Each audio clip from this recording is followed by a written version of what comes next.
Firman Tuhan Harian. Meskipun Yesus sama sekali tanpa emosi, ketika ia berinkarnasi, ia selalu menghibur murid-muridnya, memenuhi kebutuhan mereka, membantu dan menopang mereka. Betapapun banyak pekerjaan yang dilakukannya atau penderitaan yang dialaminya, ia tidak pernah menuntut orang secara berlebihan. Namun, ia selalu sabar dan menahan diri terhadap dosa-dosa mereka, sehingga orang-orang pada zaman kasih karunia dengan penuh kasih menyebutnya Yesus, Juru Selamat yang baik.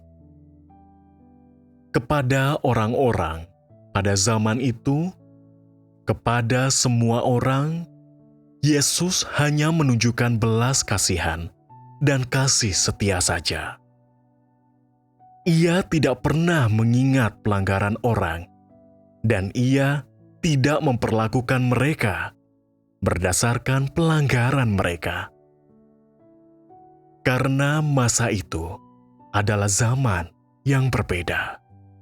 Ia sering menganugerahkan makanan dan minuman yang berlimpah, sehingga orang-orang bisa menjadi kenyang. Ia memperlakukan semua pengikutnya dengan kasih karunia, menyembuhkan orang sakit, mengusir setan-setan, membangkitkan orang mati. Agar orang-orang percaya kepadanya dan melihat bahwa semua perbuatannya itu dilakukan dengan tulus dan sepenuh hati. Ia bahkan membangkitkan kembali mayat yang telah membusuk untuk menunjukkan kepada mereka bahwa di tangannya orang mati pun dapat hidup kembali.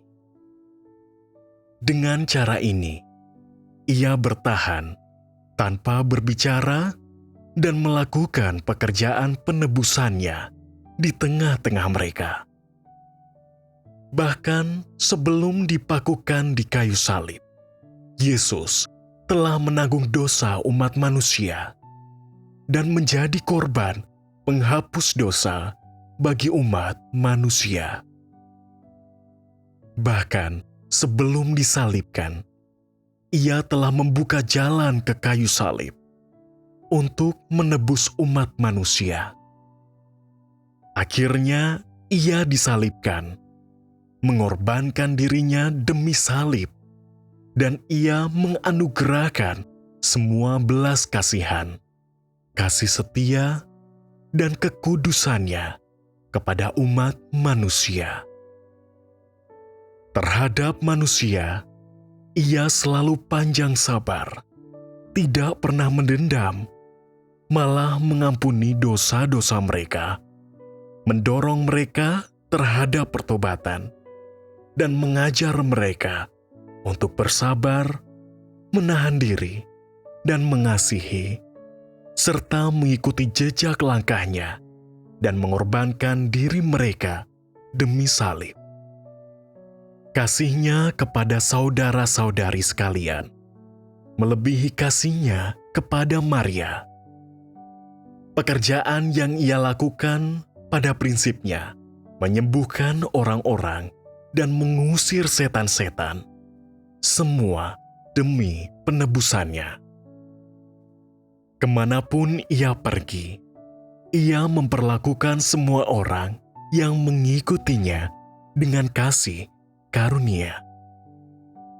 Ia membuat orang miskin menjadi kaya, orang lumpuh berjalan, orang buta melihat, dan orang tuli mendengar.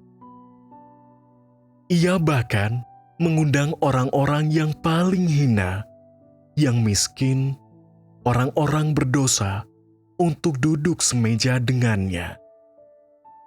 Ia tidak pernah mengabaikan mereka, tetapi selalu bersabar dan bahkan berkata, Jika seorang gembala mempunyai 100 ekor domba, dan seekor di antaranya sesat, pastilah dia akan meninggalkan yang 99 ekor itu untuk pergi mencari yang sesat itu.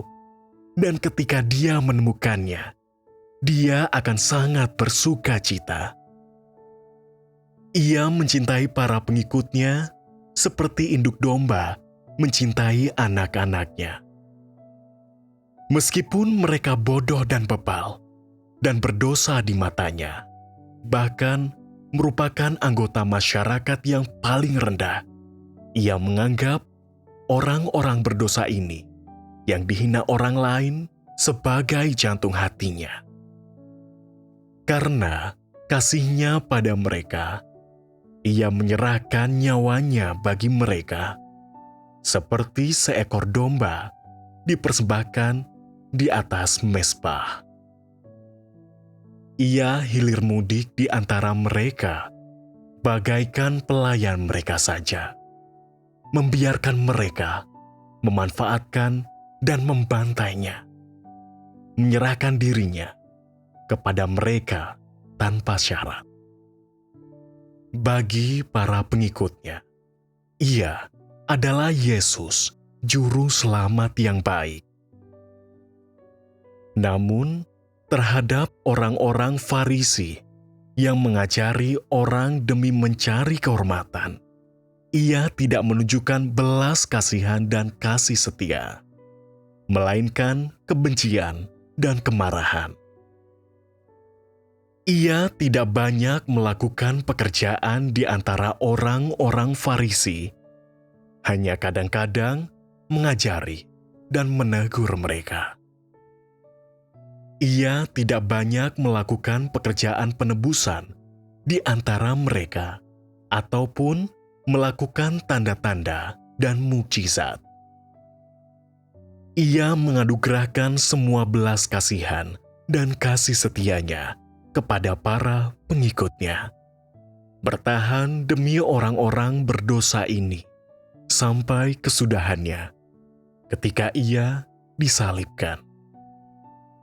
Ia menanggung setiap penghinaan sampai telah sepenuhnya menebus semua umat manusia.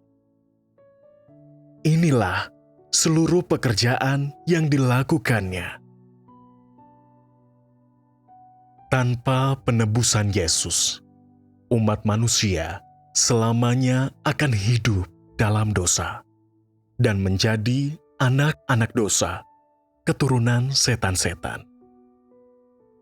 Jika terus begitu, seluruh bumi akan menjadi rumah tumpangan iblis, tempat kediamannya.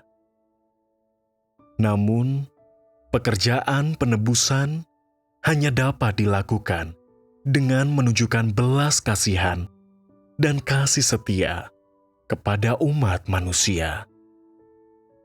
Hanya dengan cara ini, manusia dapat menerima pengampunan dan akhirnya mendapatkan hak untuk dilengkapi dan dimenangkan sepenuhnya.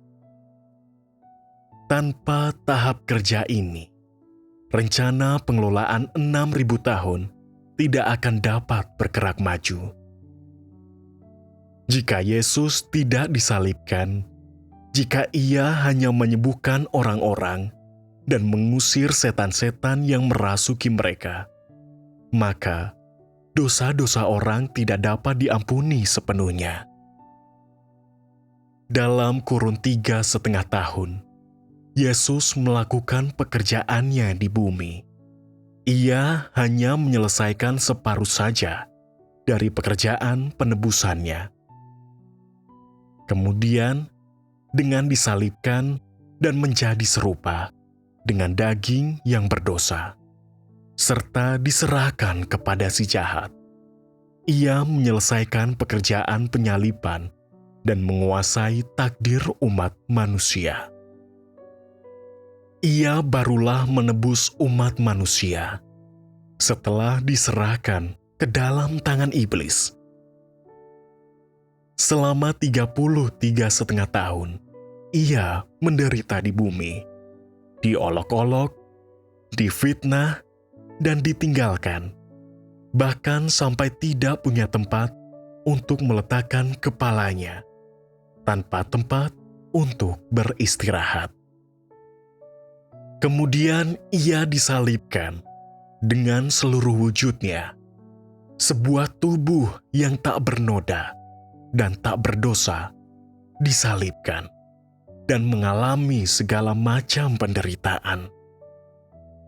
Orang-orang yang berkuasa mengejek dan mencambuknya, dan para tentara bahkan meludahi wajahnya. Namun, ia tetap diam dan bertahan sampai akhir, menyerahkan dirinya tanpa syarat sampai mati. Dan saat itulah ia menebus semua umat manusia. Baru saat itulah ia diizinkan untuk beristirahat. Pekerjaan yang Yesus lakukan hanya mewakili zaman kasih karunia, tetapi tidak mewakili zaman hukum Taurat ataupun menggantikan pekerjaan pada akhir zaman. Inilah inti dari pekerjaan Yesus pada zaman kasih karunia, zaman kedua yang telah dilalui umat manusia, yaitu zaman penebusan.